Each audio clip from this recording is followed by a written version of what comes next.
Pringle with these headlines. Ukrainian missiles struck the headquarters of Russia's Black Sea Fleet in an attack today that left a serviceman missing and the main building in flames.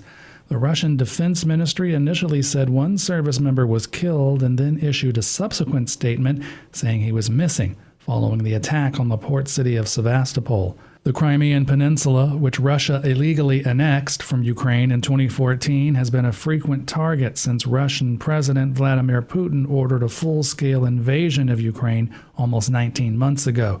Previous attacks resulted in several civilian deaths, but Russian officials haven't yet reported any military personnel killed.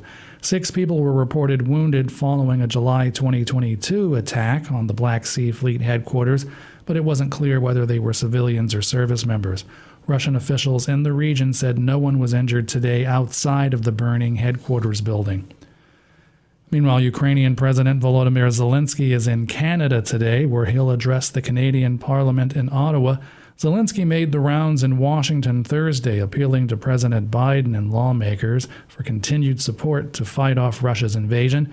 Charles de Ledesma has more. Ukrainian President Volodymyr Zelensky is to speak before the Canadian Parliament as part of his campaign to shore up support from Western allies for Ukraine's war against the Russian invasion.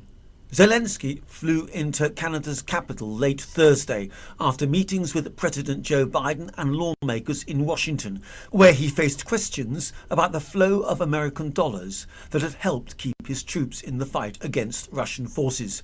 Canadian Prime Minister Justin Trudeau greeted Zelensky at Ottawa's airport and will also speak to Parliament on Friday. It's Zelensky's first visit to Canada since Russia invaded Ukraine in February 2022.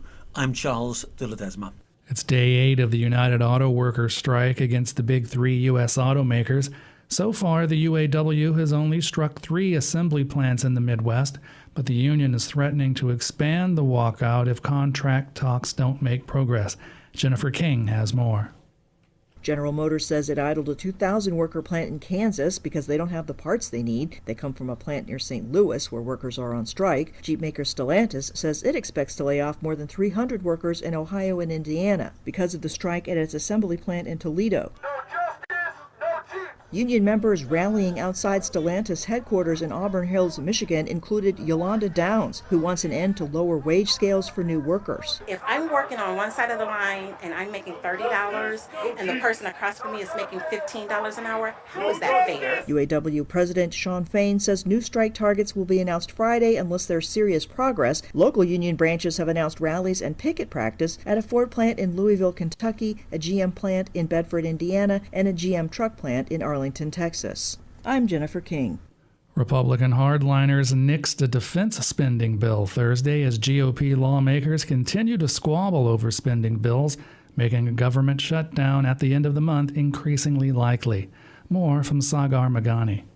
The House's hard-right flank has given Speaker Kevin McCarthy another crushing blow as he tries to avoid a government shutdown next week. McCarthy has repeatedly given in to the House's most conservative wing, and last night thought he'd figured out a plan for averting a shutdown by making more concessions. Last night was a breakthrough. But not long after. The yeas are 212.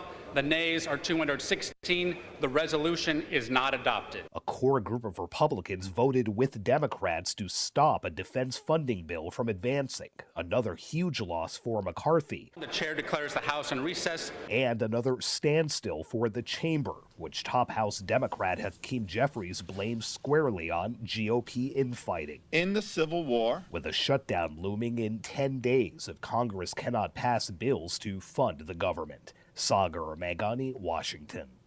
California sued 2 anti-abortion organizations on Thursday for telling patients that they can help reverse the effects of the abortion pill mifepristone, a potentially dangerous claim not supported by evidence. I'm Max Pringle. You're listening to Sojourner Truth on Pacifica Radio.